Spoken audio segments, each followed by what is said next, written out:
If you would love to create a transformational and successful coaching business, but you don't know where to start or how to make this a full-time career, then my new certification program, Influential Coach, is for you. There is no other 4-month live online mastermind like this. I'm going all in, guns blazing on this one with you to skyrocket your coaching career and personal brand online. You will learn the frameworks I personally use for rapid transformational coaching so you can support your clients to achieve their dreams no matter where they are in life. You will also learn how to authentically brand and market yourself as a coach so you can stand out from the rest and build a career of freedom and fulfillment. Spots are limited and this is an application-only program. So if you're serious about finally committing to building a successful career in transformational coaching, then head over to iamjoelbrown.com/coach and apply today. All right, ladies and gentlemen, welcome to the Addicted to Success podcast. I'm your host, Joel Brown, and I'm here today with Remi Adeleke. He featured in the films Transformers: The Last Night. He was in 6 Underground and the movie Invasion. But on top of that, I'm going to give you a quick breakdown of the blurb that's on his book from 2019 called Transformed. Here's the blurb, and I think it gives a really good breakdown on Remi. What are the odds? Statistics tell us that African-American males who grow up in a single-parent household are 9 times more likely to drop out of high school and 20 times more likely to end up in prison than any other demographic. But what would it take for one young man not only to rise above those statistics, but also become a Navy SEAL, an actor, an entrepreneur, a writer, and a successful husband and father? Well, in Remi's book, Transformed, Remi Adeleke takes you back to stories from his childhood, from living as a Nigerian royalty to losing his father early in life and being financially stripped of everything by the Nigerian government. Remi, I am excited, man, to dive into how you were able to overcome these struggles. I know that you've really leveraged off those breakthroughs that you were able to make, and you're doing amazing things in society right now. I know you just before you were saying that you're part of a awesome foundation that tackles human trafficking and a certain section of human trafficking as well, which we're going to go into.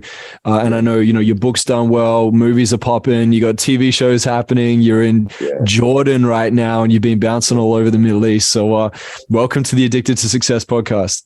Hey, brother, thank you so much for having me on. It's an honor and blessing. I know we've been connected for a number of years, so it's cool to finally jump on this podcast together and talk life, brother. I know, right? I know, man. Yeah. It sounds like you're addicted to success, bro. You're doing a lot of things. Your shirt that you're wearing right now, for anyone that's listening to the audio podcast, it has the word solutions, and it's got it's greater than, it's eating away at the excuses, right? And I know you live that lifestyle, bro. You literally are a product of that. So 100%. What are you most excited about? Just to hit on that real quick. This is I have an apparel company called Kedjo. And so, along those lines of being addicted to success, a good part of it being addicted to success is the willingness to share the tools and traits to gain success. And so my apparel company, Kedjo, that I co-founded with a good friend of mine, all of our shirts are all about educating, motivating, and inspiring people in different ways. And so this is one of our shirts, Solutions Greater Than Excuses. We have another one, Process Greater Than Outcome. We have another one, Unlimited Potential. But that's what it's all about, is using apparel to kind of share some keys to success, if that makes sense. I love that, dude. Love it. Yeah. So, you're in some pretty awesome movies, man. Your book Transformed as well. There's a bit of a theme here going on, like transformation, transform, next level. What do you think your superpower is? If you were to really share and dial down to that one thing that if you were to look back and go, I utilize this skill set or this certain ability to be able to get into movies and to build, these successful companies, what do you think that superpower is? It's perseverance. It's being a modern realistic Wolverine, man. It's like getting knocked down, getting shot up, getting stabbed, but not literally, but figuratively, but still healing and getting back into the fight, and a lot of that comes from my mom, because when my father died and we moved from Nigeria to the US, my mother, she was the model of perseverance. I mean, she worked multiple jobs. I watched her face rejection over and over again, but she never quit, and she just kept picking herself back up. So when you live with somebody like that who just models it every day of their life, you know, just through osmosis, it becomes a part of your DNA, becomes a part of who you are. And so I would say that that's my superpower. It's the ability to get rejected, fail, get kicked, fall into painful situations, but still continue to go, still try to figure out a way around the corner or into the room. So I would say that that's my superpower, brother. Yeah, it's like you're tapping into this inner resourcefulness, right? There's no excuses. It's like there's always a way to make it happen. I love this, man. And, I did read that you were at a young age, you lost your father. If you don't mind me asking, how young were you when this happened? I was five. 1987. Wow. Yeah. Do you remember much about your father? Like, do you remember things you learned from him that you've brought into your life today? You know, little things. My father was a very intelligent and resilient man, and also, you know, on the topic of perseverance, he was a guy who persevered. You know, when the Nigerian government stripped him of his first asset, Marico, you know, he fought the government for about 10 years, and finally he was awarded, you know, the lagoon, which there's more to the story, but in short, this lagoon, which he dredged the foreshore, created one of the first man-made islands. And I just remember as a kid, my dad being that go-getter. He was always traveling for business. He was always doing different, chasing after different entrepreneur type positions and companies and start. So that's one thing I remembered. He was a very resilient and intelligent man. He spoke multiple languages. He spoke to me in French, Yoruba, and English. So I lost French. I lost my Yoruba definitely, but I kept my English. So the big thing I remember about him, he was a very diverse man. And just an intelligent man, very fascinating. I just remember being a kid, just being in awe of him, especially when he would tell us stories of the things that he was trying to do. I just remember I looked at my dad like he was a superhero. I remember that for sure. Bro, this is cool. And for anyone that's listening, it's so important, right? Because our childhood, what we experience in that time has a massive impact on us because we're looking at it like, how can I learn from these reference points and what's my template for my future? And we're going to base it off who we know and who we aspire to be like or what we value. Who were you in high school? Break that down, man. Were you like the popular guy? Were you the nerdy guy? Or who were you? Man, I was a hustler, brother. I was a hustler. I was somewhat of the popular guy, but specifically because I was a hustler. I did a lot of different things to make money when I was a kid. Being influenced the wrong way. I started out stealing from my mother. Then that progressed to stealing from stores. That progressed to stealing from jobs. That progressed to selling drugs. And that progressed to what I'm sure we'll talk about it later, to running high level scams, which was bringing in thousands of dollars a week. When I was in high school, I was doing two things. I was selling drugs, but I also had this sneaker hustle. We call it the sneaker hustle. I had a job at a sneaker store in Times Square called Athlete's Foot, which is probably not the best name for a sneaker store. That's probably why they're not around anymore. And this is when credit cards were just becoming a thing.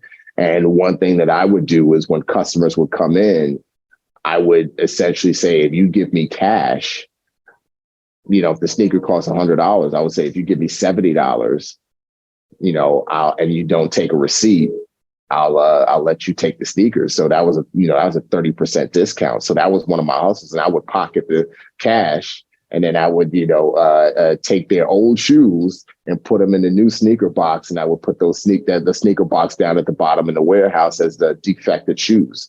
And so I did that in high school. Yeah. So when everybody wanted Jordans or the latest Penny Hardaway sneakers, all these sneakers, you know, they would come, and if the sneakers cost $100, I would sell them for 70 or 60, depending on what I wanted to get for them.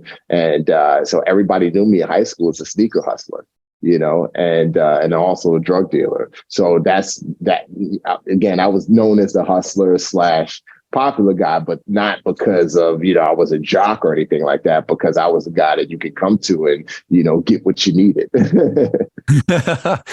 Man, it's so interesting. I'm getting to know you very quickly and I can see the patterns here.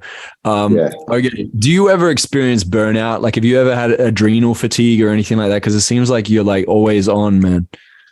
No, I don't, man. I really, really don't. I think I have a good cycle. I work hard Monday through Friday. Because of the nature of my work, I sometimes have to do work on the weekends. But I do take time to kind of decompress. Even like on a trip like this is my second vacation of the year. My first vacation of the year was actually 3 weeks ago. Me, my wife, and my kids went to Maui. And so when I'm on these vacations, I really take time to just kind of stay away from the workload. And like, it's funny because today I woke up to my manager had a bunch of text messages for me. My agent's been emailing me over the weekend because they all know I'm coming back to work on Wednesday. So it's like I'm getting prepared to jump back into the fire. But going back to your question, I've just always had this cycle. And it's not something that that I created or I do intentionally. It's just a cycle that just comes out of living life that allows me to decompress so that I'm always fresh and I'm always ready to jump back into the fight. So I don't feel like I have burnout. I have a lot of energy and I have a lot of desires and goals. And I think that when you have, I'm a very task-oriented type person, and my wife will tell you that. And so when there's something in front of me that needs to get done, and there's often a million things in front of me that needs to get done, like that motivates me. Like that's what wakes me up in the morning, to just check that box and get that done. So nothing burns me out. I think if anything will burn me out, it's not having anything to do. It's just not having anything to do, if that makes sense. Yeah, it sounds like you're very goal orientated. I'm the same too. It's the high achiever. Sometimes the perfectionist thing can come into play, which gets a little wild sometimes. But I think the thing too is when you understand yourself more, like when you go on this journey of personal development, you've obviously written a book, right? You can't write a book and not know yourself even more than you were before that. Like it's a big, real introspection journey that you go on. So you kind of know how your body's responding to things. You kind of start to understand your sleep cycles. You get to draw boundaries and cut people out because you got to write a book. It's tough, man, to sit and write a book or to learn movie scripts. So you've put in a lot of work. You've also really achieved something great that a lot of people overlook too, which is you're a father. To be a father, I think is such a massive call. How did you feel when you first found out your wife was pregnant? Like, were you going through like an identity shift at that time? Like, if you could kind of share with us, like what happens next once you find out you got a baby? Man, it was business as usual, if that makes sense. Me and my wife, we planned, it wasn't a surprise. Like, we were married for, I want to say 2 years before we decided to start having kids. So, once we made the decision, we knew that a kid was going to be coming soon. And we were prepared, and that's another thing. That's another lesson, a big lesson that I learned in life, specifically in SEAL training, is to always be prepared. And the more prepared you are, the less stress you'll feel, or the less worry or heartache you'll feel, or your trepidation when you're about to go into a situation, because you're prepared. And so because we were prepared financially, we were prepared in our marriage, we were prepared emotionally, we have been mature. My wife is, I think she was about 33 when we had our first kid, 32, 33 when we had our first kid. I was 31, 32. My wife's a doctor. So, she was prepared in that way, and so I say all that to say there wasn't any real trepidation or nervousness or, crisis of faith or anything like that, because we were prepared. And then we had our first kid, and then we had our second kid, and then we had our third kid, and then we had our fourth kid, and now we're done. But no, I was ready. I was ready to be a dad, especially because, not having not having a father in my life, having grown up in the Bronx and followed the wrong fathers. I say that in air quotes, being via hip hop culture, street culture, and then getting into the military and learning about, learning from honorable men, learning from guys in the Marines, and learning from, when I became a SEAL, not even before I became a SEAL, learning from my SEAL instructors about honor, courage, commitment, perseverance, being on time, and then learning from my fellow SEAL teammates. And then, as a Christian man, learning from God, and allowing God to teach me how to be a father, because I didn't have a father. I didn't have a man to teach me how to be a father. And so, taking all of those things into account, they all prepare me for all my kids, and I love fatherhood. I love being a dad, man.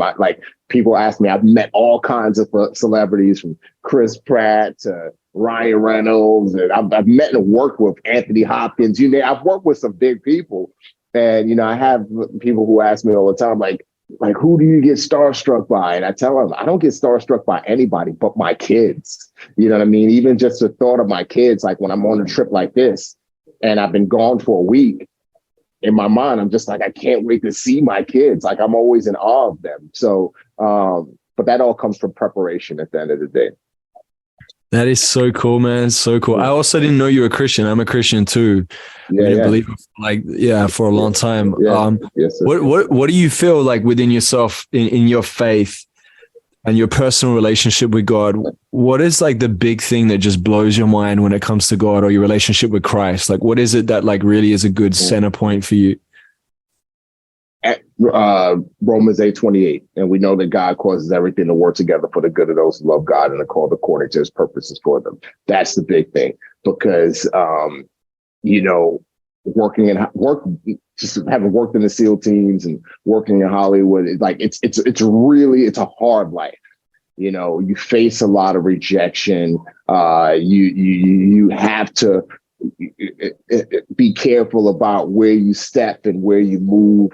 And so just knowing that God is directing my steps, that's huge. And if something doesn't work out, if a door closes, then that's okay. Like that's what always centers me, is knowing that, whether something catastrophic happens or whether something great happens, every good thing comes from the Lord. But the Bible also talks about in the Old Testament, nothing happens unless God allows it to happen. You know what I mean? And so just knowing that, that God is orchestrating it all. Yes, I have to do my part. That's one thing when I talk to Christians all the time, especially word of faith Christians, where they're just like, God to do this, and I'm going to pray, and this is going to happen. I'm going to pray. It's like, no.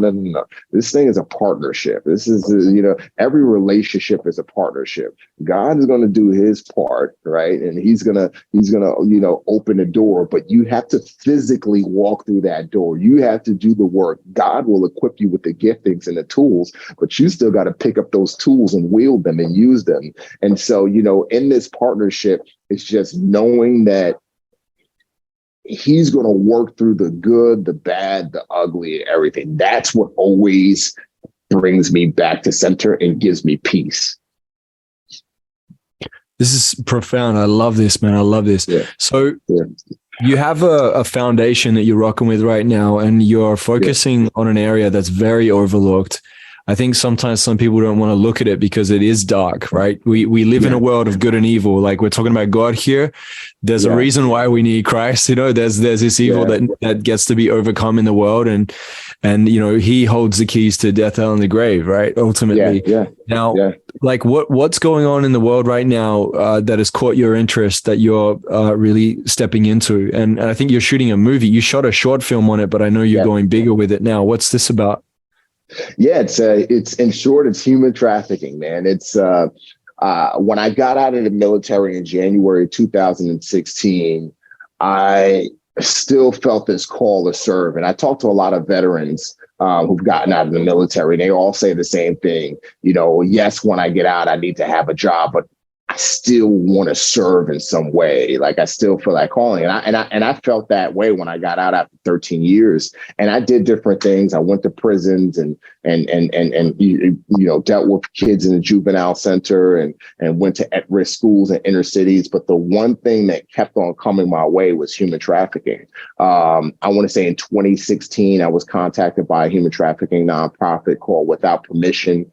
And again, you got to remember, I knew nothing about human trafficking. I didn't even know what it meant, which that goes for a lot of people as well. And this nonprofit called Without Permission, they were up in Sacramento, and Sacramento has a huge human trafficking issue. And so they invited me up to help out. I did that one year. Then Lindsay Snyder, she's the owner of In-N-Out Burger here in the US. She has a human trafficking nonprofit called Slave to Nothing. So she asked me if I could help with a bowling ball fundraiser. So I did that, and just different nonprofits started reaching out to me, in part because of my story, but that also in part because of my background in special operations. And then one year I got contacted by a nonprofit that essentially utilizes former SEALs, Delta, Marine Force Recon, other special forces guys, along with CIA and other former government agencies to go into former government agents to go into other countries and even in the US to rescue kids and women trapped in human trafficking. And as soon as they sent me the video of what they were doing and how they were conducting these raids, my hand shot up. I was just disgusted. I was disgusted by the fact that people were taken and enslaved, especially kids, and used for sex, you know what I mean? And used for organ harvesting, which is what my focus is, and used for labor. And I mean, there's all different kinds of forms of human. As a matter of fact, I'll touch on that while I'm on the topic. When people hear human trafficking, they often only think about sex trafficking. That's just one facet of human trafficking. There's organ harvesting, which is my focus, as I mentioned. There's sex trafficking, there's labor, there's blood trafficking, where there's a story out of Cambodia, I believe, where a guy was abducted from when he traveled from China to Cambodia, and he was essentially blood trafficked for months until he finally escaped. There's drug trafficking where kids, it's a big thing on the Mexican-American border, where kids are being taken and used to move drugs into the US. So there's multiple facets of human trafficking. And as I began to learn about this, I was just like, I want to fight against this. And so I started working with this one nonprofit down in South America. And I remember going on this trip to Dominican Republic, and make a long story short, we were in this particular slum, where the parents would sell their daughters to sex traffickers in the north of DR, so that the daughters could have sex with, could be sold for sex. And I just remember walking through this particular slum, just dejected. And I was just like, how can I fight this in a different way? Because this is way bigger than I think. And I'm just one man. And I just remember just being dejected. And there were a few things we were doing while we were in this particular slum. But one of the things that we were doing was we were trying to educate the parents as to why they shouldn't do this and as to what was happening to their daughters, because they knew, but we just really wanted them to know what's happening. And this local guy who was a liaison for us, he brought me into this chapel because he recognized the look on my face, how angry I was. And in this chapel, at the end of the chapel, which was no bigger than the size of 2 toilet stalls, was a dead baby. The baby was about 6 months old. And the guy explained to me that the baby died because the mother couldn't breastfeed. Her milk had dried up because she wasn't getting enough sustenance. And so she mixed some formula with the local water, and the water is what killed the baby. And he was using that as a teachable moment for me to help me to better understand, not that it justifies it, but helps me to understand the plight of the people in the slum. And essentially what he was just trying to show me was like, this is what they're facing. In their minds, it's like, either save our daughters, save our other kids by selling our daughters to these traffickers for money. We'll get the money. We'll be able to buy food, water, stuff to feed our other kids, or all of our kids die.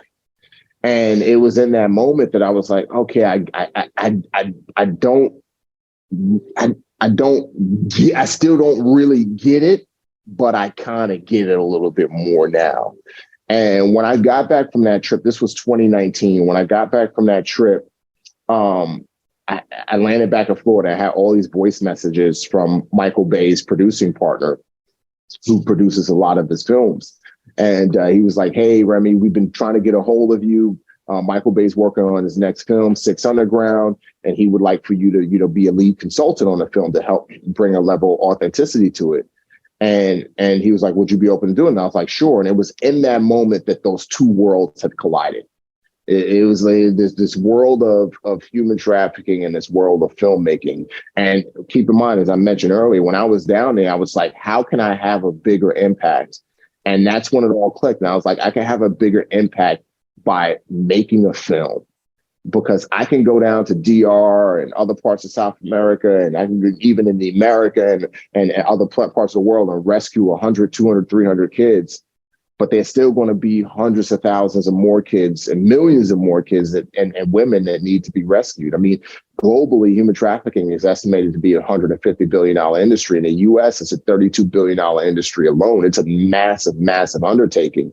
And all I'm doing, while it's still honorable work, but all I'm doing by rescuing one person, the two kids, it's putting a minor dent into a world pandemic, if that makes sense. And so that's when the idea came to me to make the film, and I made the film The Unexpected, which focuses on organ harvesting, because that was a facet that I felt wasn't being touched on enough. And that film is on YouTube now. People could just YouTube The Unexpected, Remi Adeleke, and they'll be able to see it. It's based on a true story of I won't give away too much of an organ harvesting ring and some victims that were caught up in that ring. And then I started working with other human trafficking nonprofits like the one I work with now, Lantern Rescue, where they're really putting it to these traffickers.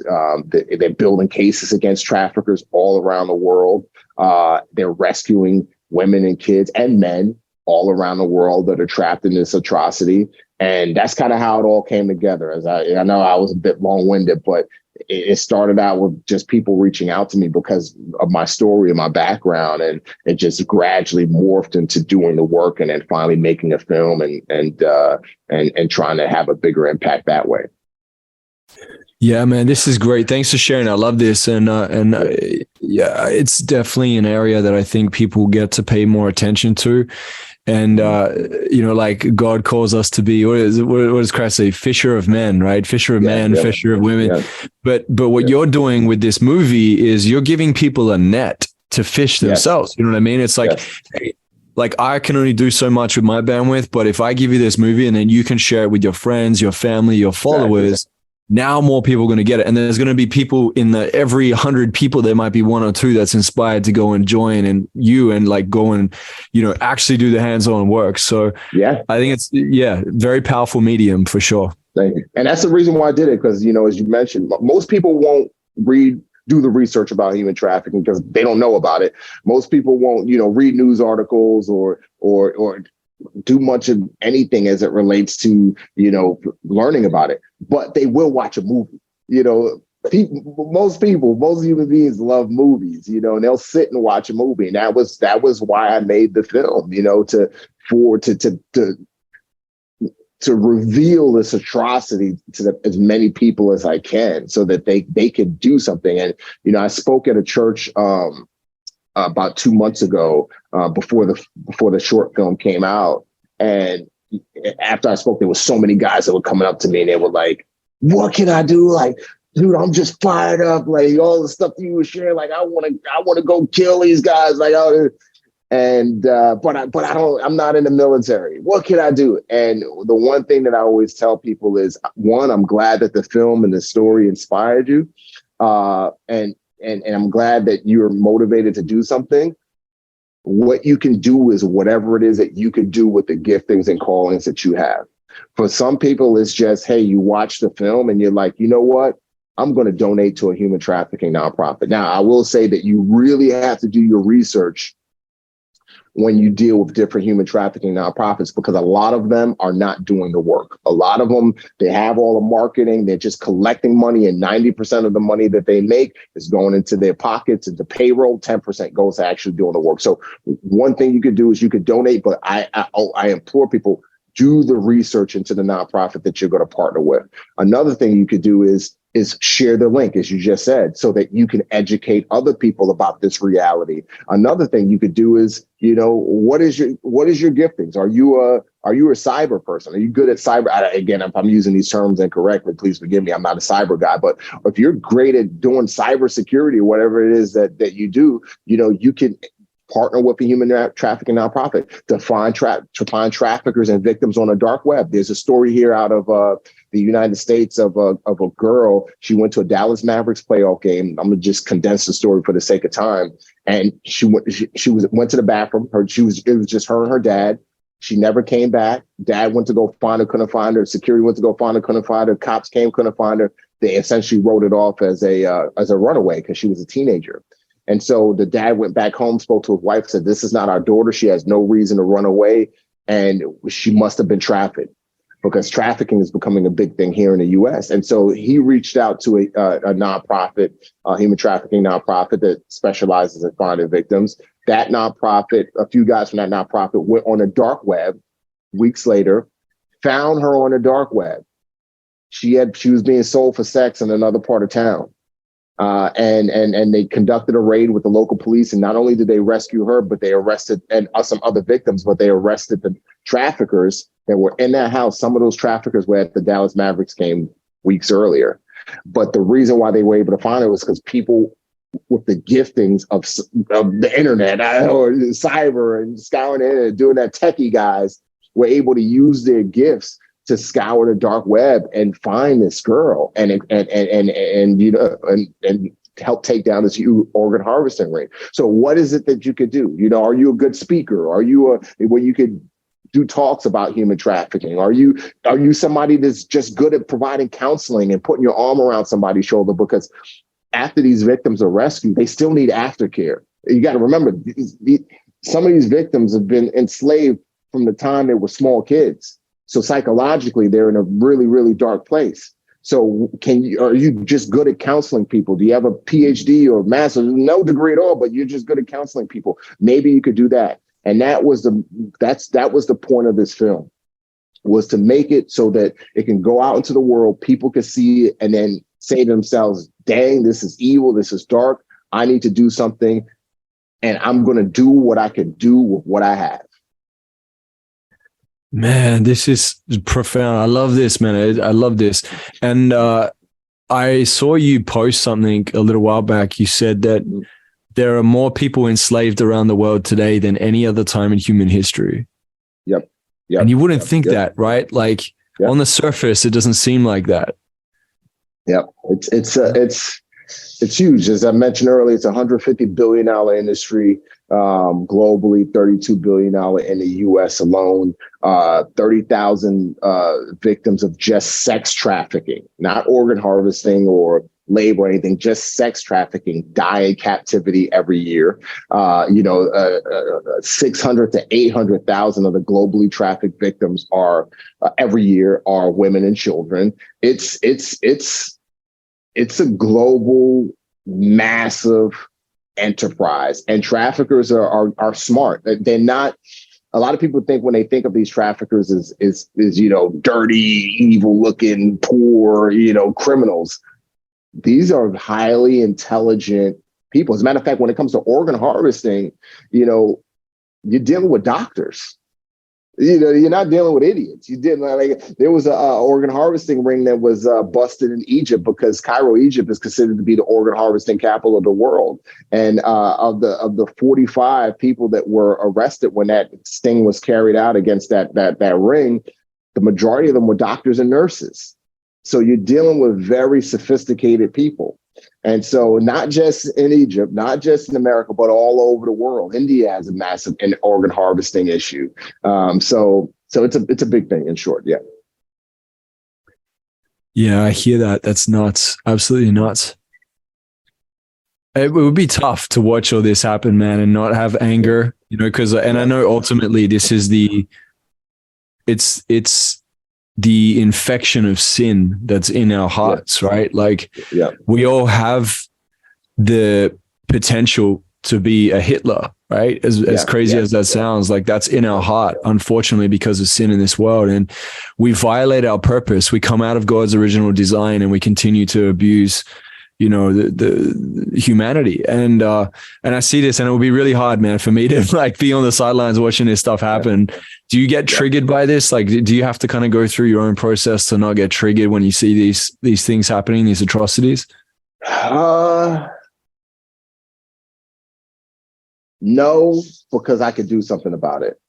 You know, I would say no, because I think that when I felt helpless, when I wasn't in it as deep as I am now, when I wasn't doing the work in it, yes, because it was just like, I wasn't doing anything about it. You know, I couldn't do anything about it.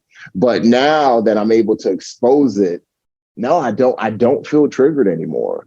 And I think, you know, and I think also a part of it also is given my background, because when I went overseas as a SEAL, you know, I saw a lot of things, you know what I mean? I come across a lot of evil, wicked people, you know, and so I think between that conditioning me over the years, and then coupled with the fact that now I'm able to do something, it doesn't trigger me at all. And I think, again, you know, I know I'm repeating myself, but if I was like behind this glass wall and I was watching it happen to somebody, you know, whether it's rape and I'm banging on the wall and I can't get through that glass wall, that's going to drive me insane. But to be able to get a sledgehammer and beat that glass, smash that glass wall down, and then run in that room and do what has to be done, you know, that it's fulfilling. And at the end of the day, you know, especially as Christians, you know, all people in general, especially as Christians, life is not about us. You know, it's not about us. It's about people. You know what I mean? We can't take the things that we have, our material things, you know, we can't take them to heaven with us, you know, and, you know, all we could do is take people, you know, and so, you know, that's what drives me, is the ability to take people and, you know, just bringing back full circle what we said earlier, you know, that's why I don't get burnt out, because I know that there's always a mission, and there's always somebody out there in the world that is suffering. There's always somebody out there in the world that's, you know, people out there in the world getting raped, being enslaved, having these horrible things. And as long as that's happening, that's what drives me. That's what keeps me up, because I know it's happening right now somewhere in the world. You know, somebody's being trafficked, abused, used, you know, and but I'm able to talk about it on your platform, which is going to expose it even more so. And that's what drives me. And so, no, I don't get triggered. I love what you're up to in this world. And obviously you won't be able to make this much impact if you weren't centered in your faith and also doing that personal development. So if the listener is listening to this right now and going, cool, Remi, if I could walk away with like 3 things to apply to my life. And maybe these principles are like in your book Transformed. Maybe there's some recent things that you've discovered yourself that you've utilized, implemented into your practice that have worked really well. What would those like 3 takeaway practical steps be? 3 takeaway. It's a lot. I can't just, it's a hard question to ask because there's so many answers and it's my brain's just try to 3. Go with 2. Let's go with 2. Let's see if we got 2 and then we'll squeeze another one out. So 2 things that people should do in order to, pursue a successful life or have a successful life. Yeah. Whether it's like some sort of like a habit that you have in place, whether it's like a certain framework that you run by, a certain like personal development tool or exercise that you've done yourself that gets you into like state or something that really like moves the needle for you that you live by. Yeah. One is just, I think I've kind of touched on it, is just this idea that, not idea, but this reality that God's in control. And that's, you know, and that everything happens for a reason. Romans 8:28. That's what gets me through a lot. That's the thing that, especially when I'm facing rejection or setbacks. And on that, it's meditating on the word. It's reading the Bible, and it's prayer, and it's really taking that time to, especially when I'm walking in these dark places and doing the work that I do, is always coming back to Him and coming back to the reason why I do what I do. I think that that's the big one. The second thing that comes to mind and is fitness for me. I get so many ideas, and I feel confidence. I feel good about, not just good about myself, but I feel good in general when I'm just being active. When I work out, like, it's just, and I know I spoke to a doctor about this. It's a doctor friend of mine, Gabrielle Lyon, and she has a podcast thing, and she's really big into fitness. And I was talking to her about, like, I can't explain it scientifically, but I'm sure that there's something that happens to the brain and when we actively work out and eat right and all that stuff. And I think it elevates us. And she explained it scientifically. She was like, "No, you're right." And then she broke down all the science behind it. And I can't, I didn't memorize it all, but it's just something about being active that really helps me get out. I don't drink coffee. So, my wife jokes with me about it all the time. People always say, "Oh, you don't drink coffee." I don't drink coffee. Fitness is my coffee. And that's something that helps me out a lot, especially when I'm doing hard cardiovascular workouts. Yeah, this is interesting because I recently was speaking at an event in Toronto, and there was another speaker there, and he runs a company called the DNA Company.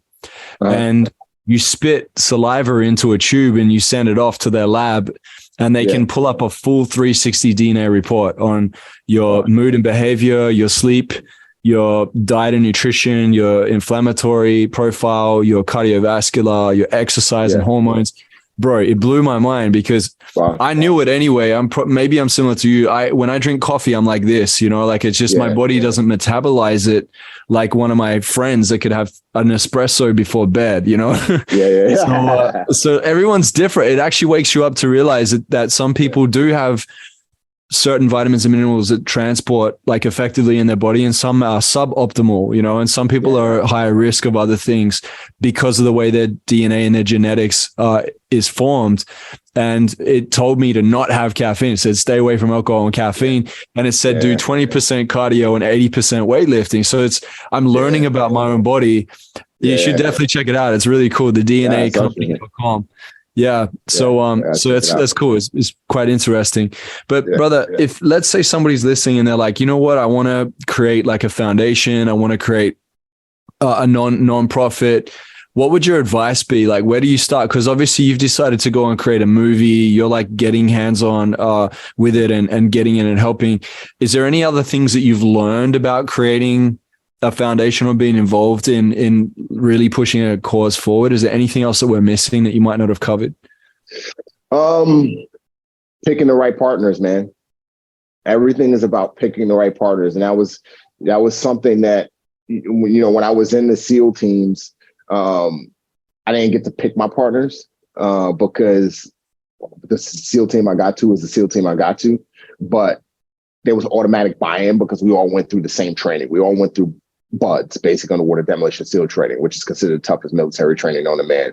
And because each guy suffered through 6 months of hell, we all knew that the guy to our right and the guy to our left could do the job. And even now it's interesting because I will work on projects with former SEALs that I've never worked with in the SEAL teams. I was working on a movie. I worked on a movie last year with Gerard Butler called Plane. That movie comes out this January. And when I showed up to Puerto Rico where we were filming, there was a SEAL there, and really Pete Scoble, really great dude. And we had to, do our rehearsals and walkthroughs with the weapons and tactics and all of that stuff to prepare for the movie.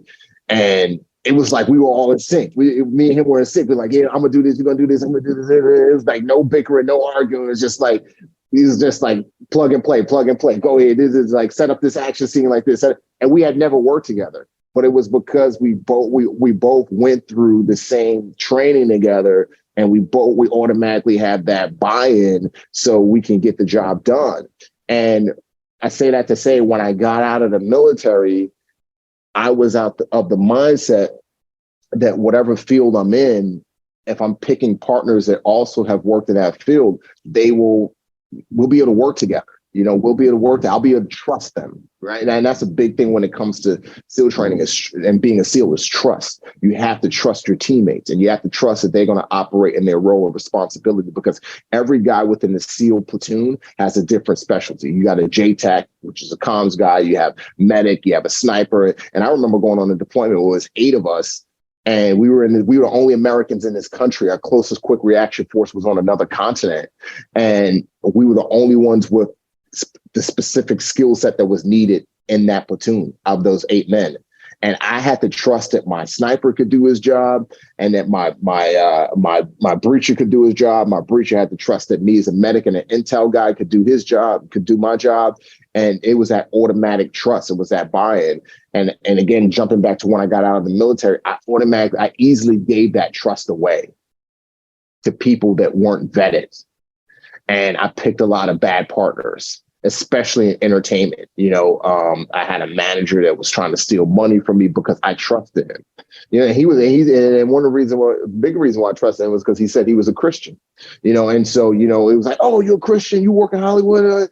And I was like, gave that trust. And the dude ended up, stealing money and doing all kinds of janky stuff, to me, which was disheartening. But I say all that to say, I learned that trust has to be earned, just like my trust had to be earned through going through SEAL training and then getting into a platoon and guys trusting that I went through the same process that they went through. I had to learn that any person that I bring on my team, whether they own a nonprofit for 10 years or whatever, whether they worked in Hollywood, whatever, they got to earn my trust, and I have to earn their trust. It works both ways. And that's the biggest thing biggest lesson that I would give to people who are trying to start something is vet your partners, so that way you don't find yourself in a situation that you're regretting or you're being taken advantage of. Yeah. And I think that some people have this limiting belief that they've got to make a whole ton of money before they can actually have an impact in the world with building a foundation or organization. Yeah. Did that ever come up for you, or does that come up in conversation sometimes with people where they feel like they need a lot more than they actually have? No. Well, for me, yeah, I've met a lot of people who are of that mindset, but that I don't subscribe to it. Like for me, it's like, going back, doing what you can with what you have. You know what I mean? You could have a big impact. Dude, I made a 32-minute film. I couldn't afford to make a $35 million film. So I made, but I had $150,000, so I made a $150,000 film. And that film, has had a big impact. As a matter of fact, shortly after our podcast interview, I'm jumping on an international medical conference in London, Scotland, not London, in Scotland, where all doctors from all around the world they're in Scotland for this big conference that happens once a year. It's called World Extreme Medical Conference, to hear me speak about human trafficking.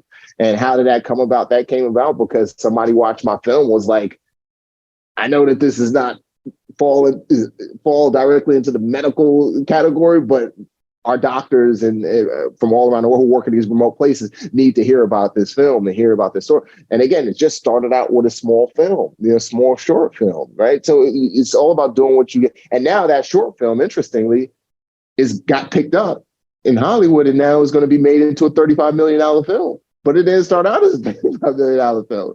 It started out as a $150,000 film. Now, I know that's still a lot of money, but it started out as something small, just 32 minutes, and now it's going to be something bigger. So you never know what you're doing. Don't despise small beginnings. I mean, we know that, don't despise small beginnings.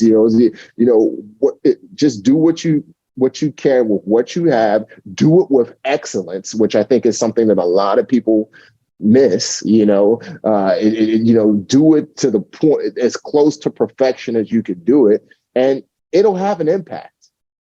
even if you don't do it to perfection, it'll still have an impact. Sometimes it's all about one, right? There's a movie, which I'm sure you, Avengers Infinity War. Is it Infinity War or something like that? With Thanos. And at the end of the movie,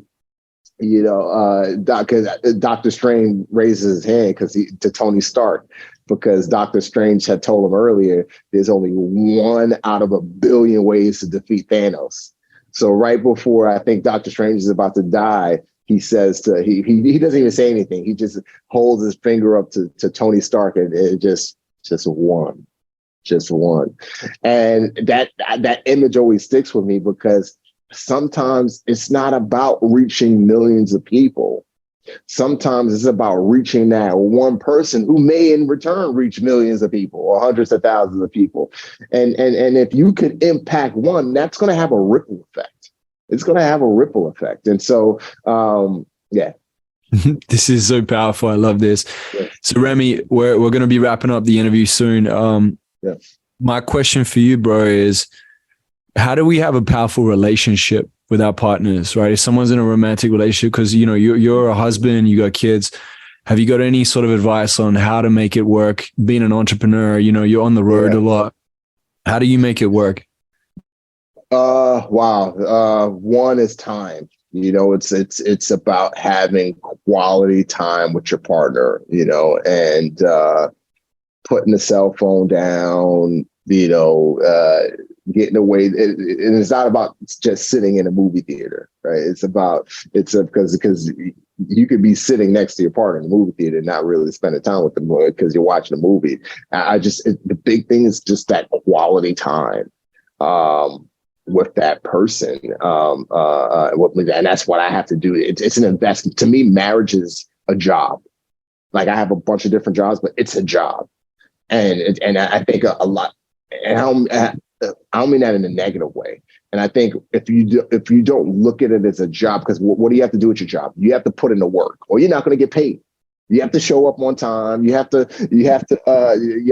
carry out your tasks. You have to have meetings. You have to communicate. You have to do all these things in order for your job to flourish. I own this apparel company. If I just say, hey, I got an apparel company, I got an apparel company, but I'm not putting in the work in the apparel company, it's not going to grow.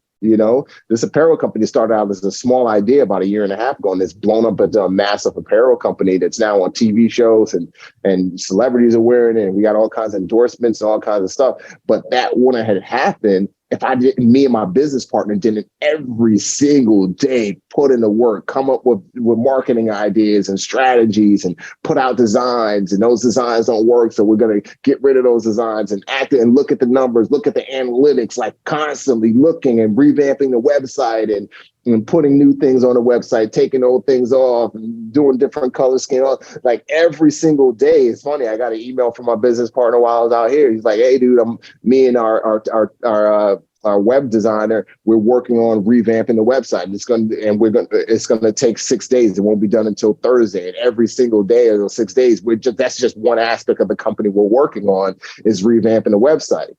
That's marriage. You know what I mean? And that's relationship. It's a job. You gotta do the work. You can't just be like, hey, got the ring on the finger. Hey, how you doing? We can go a separate.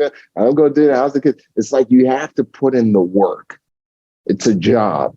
And if you put in the work, then you're going to reap the benefits of it. If you don't, then your marriage, your relationship is going to fall apart. And both partners, again, it's a partnership. Just like our relationship with God, both partners have to put in the work, show up, and not just show up, but show up and put in the work. Amen to that, brother. Amen. Where can we find you online? Where have you got your content? I know you've got that short film that everyone can check out as well. So if you could just share where we can find you, that'd be awesome. Yeah, I'm on Remi Adeleke, is Instagram, LinkedIn. My Facebook page has been gone gray for some reason, because I guess Facebook revamped it, so it doesn't really work. But it's still up, but it doesn't really work. But that's Remi Adeleke on Facebook, Twitter, Remi Adeleke as well, and then my YouTube channel where you can find the short film, The Unexpected, is Remi Adeleke as well. So I got a unique name. So when I created all my social media handles, I didn't have to put official Remi Adeleke. It's just simply Remi Adeleke. Nice, man. Hey, have you got any advice for anybody that's like sitting down and writing out a vision for their future? Have you ever done that yourself, like written out a full vision of what you're creating and set your goals out? Have you got any advice on this? No, I don't do that. No, I've never written out a vision for myself. I've never liked that. I have, just me personally, I've always thought that's, I know so many people that have a goal board and they don't do anything on that board. You know what I mean? That they've written out. I think it's just like you talk about with the whole DNA program where you spit in it. Everybody's different, and that's never worked for me. To have like a vision, 2 years from now, I want to be here. I want to do this. I want to that's never worked for me. For me, it's just about jumping in the fire and getting it done, and it's mentally knowing what has to be done and just doing it. And with fire. Yeah. And then, things like as a screenwriter, I write screenplays, and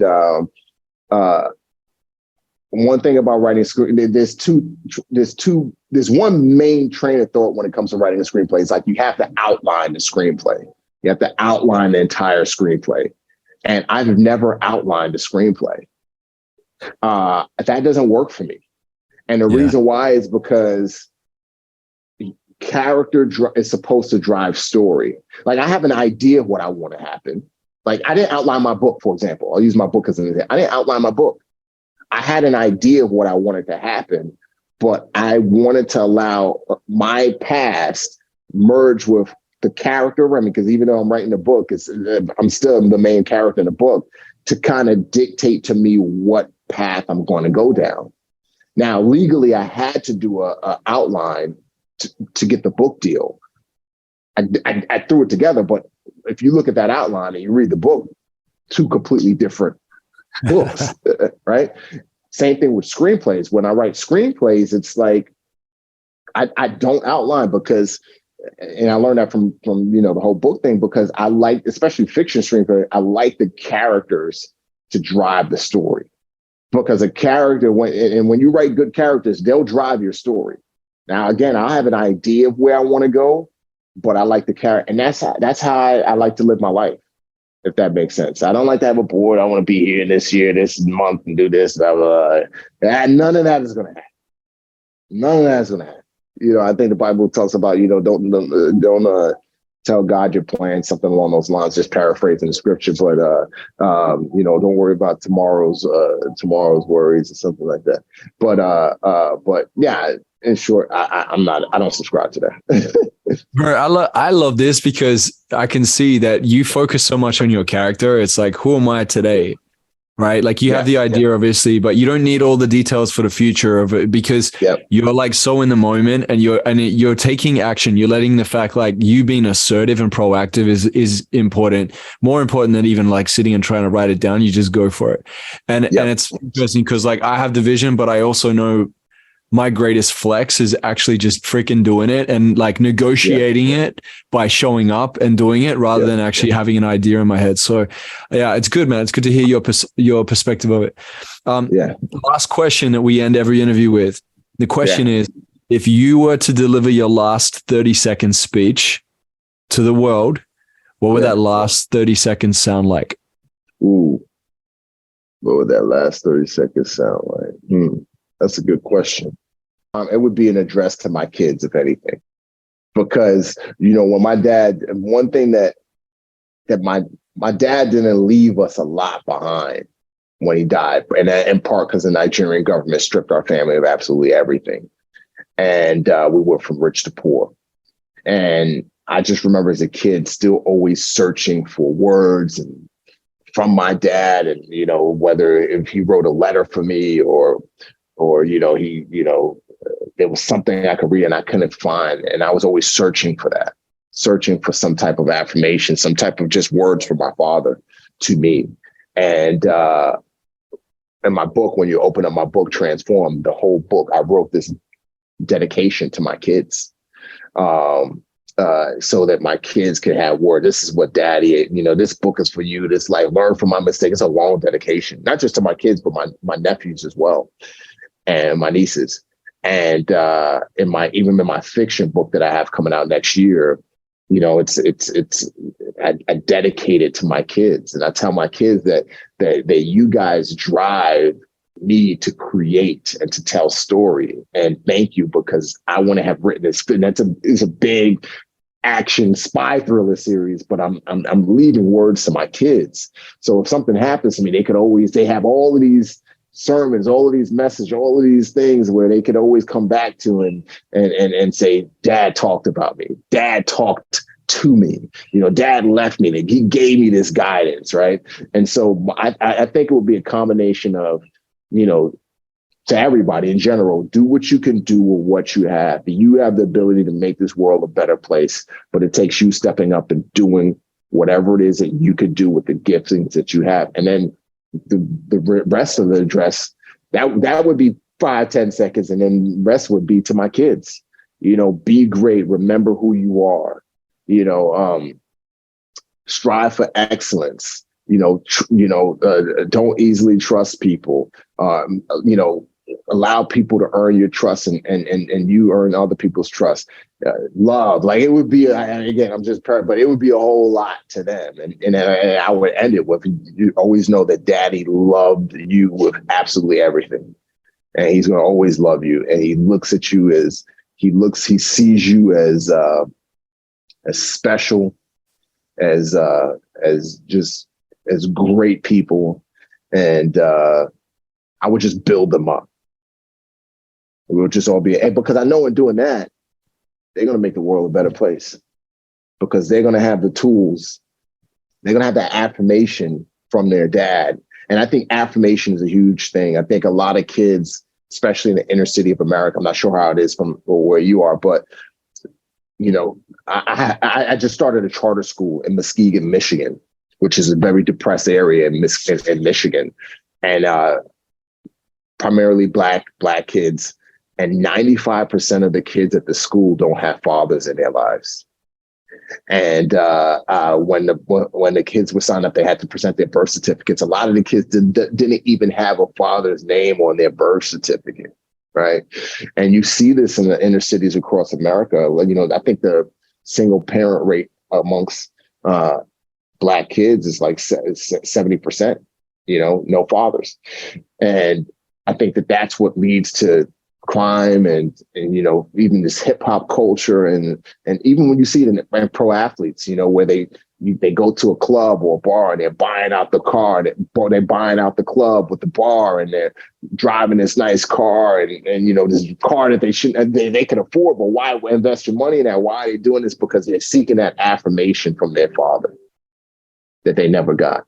Why are they punching somebody in the face to disrespect them? Because they've never been affirmed by their fathers. They don't really know who they are. Affirmation from a father is priceless and can set a kid up in a good way for the rest of their life, or set a kid up, in a bad way for the rest of their life. And so that's why, for me, my whole last 30 seconds, a big chunk of my 30 seconds would be affirming my kids. Because I know that if I could affirm them and remind them of who they are, how I feel about them and will always feel about them, they're going to do great things in the world. It all starts there.